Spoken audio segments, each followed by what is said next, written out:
भैया सुनिए, आपके पास जितने भी कंबल है ना वो सारे पैक कर दीजिए और मुझे पैसे बता दीजिए। क्या आपको ये सारे कंबल चाहिए? हाँ, क्यों नहीं खरीद सकते हैं क्या? नहीं नहीं बहन जी, ऐसी कोई बात नहीं है, आप खरीद सकते हो ना। मेरे को 5 मिनट दीजिए, मैं गोदाम में देख कर आता हूँ कितने कंबल रहते हैं। ठीक है, आप थोड़ा जल्दी करना लेकिन। हाँ ठीक है। बहन जी, आपसे एक बात पूछूं? हाँ जी भैया पूछिए। क्या बात है, आप ये सारे कंबल हमसे खरीद रही हैं?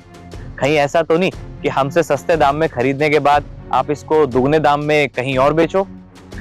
अरे नहीं नहीं भैया, ऐसा कुछ भी नहीं है। भगवान की दुआ से ना मेरा काम बहुत अच्छा चल रहा है। अच्छा, ये तो बहुत अच्छी बात है।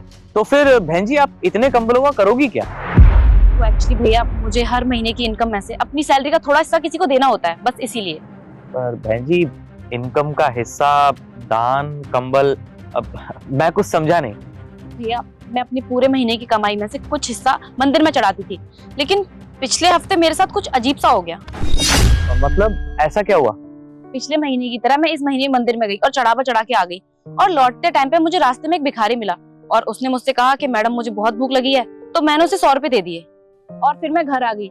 उसके बाद मेरे सपने में भगवान जी आए और उन्होंने मुझसे कहा कि बेटा इस महीने का चढ़ावा 100 रुपए मुझे मिल चुके हैं। उसके बाद मुझे कुछ भी समझ नहीं आया। मैं हर महीने जाती थी मंदिर में चढ़ावा चढ़ाने के लिए, लेकिन भगवान जी कभी भी मेरे सपने में नहीं आए। और जब मैंने उस भिखारी को 100 रुपए दिए, उसके बाद भगवान जी मेरे सपने में आ गए। और तब मुझे समझ में आया कि असली दान वो नहीं है जो हम मंदिर में चढ़ाने जाते हैं, बल्कि असली दान वो है जिससे हम किसी जरूरतमंद की मदद करते हैं। और भैया आप तो जानते ही हो कि सर्दी कितनी ज्यादा बढ़ चुकी है और जिन लोगों के पास कपड़े नहीं है वो लोग रोड पर ऐसे ही सोते हैं ठंड में। बस मैं चाहती हूँ कि मैं ये सारे कंबल खरीद के उन जरूरतमंद की मदद करूँ। सही कहा बिल्कुल बहन जी आपने।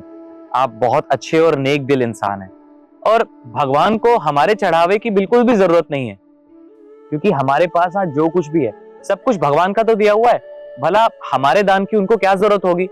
तभी तो उनको दीनदयाल भी कहा गया है। और सही कहा है किसी ने कि भगवान को हमारे चढ़ावे की जरूरत नहीं है, बल्कि जो बेचारे गरीब हैं, जो लाचार हैं, उनको हमारे दान की बहुत ज्यादा जरूरत होती है और उन्हीं जरूरतमंदों की हमें मदद भी करनी चाहिए।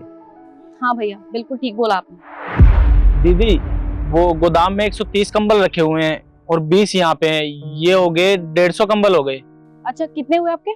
एक कंबल 1200 का है, इस हिसाब से आपके हो गए। नहीं नहीं शिबू, 1200 नहीं, एक काम करो, 1000 रुपए के हिसाब से सारे कंबल लगाओ इनके लिए, क्योंकि मैडम जी बहुत अच्छा काम कर रही हैं और इनके नेक काम में हमारा भी तो कुछ पुण्य का हिस्सा होना चाहिए।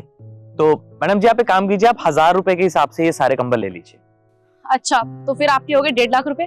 ठीक है, तो आप ये सारे कंबल पैक करवा दीजिए और गाड़ी में रखवा दीजिए। मैं पेमेंट करवा देती हूँ।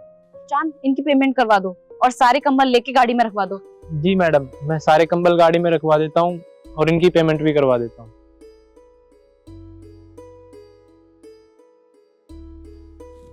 लो भैया आपके पैसे, अब ये कंबल गाड़ी में रखवा दो।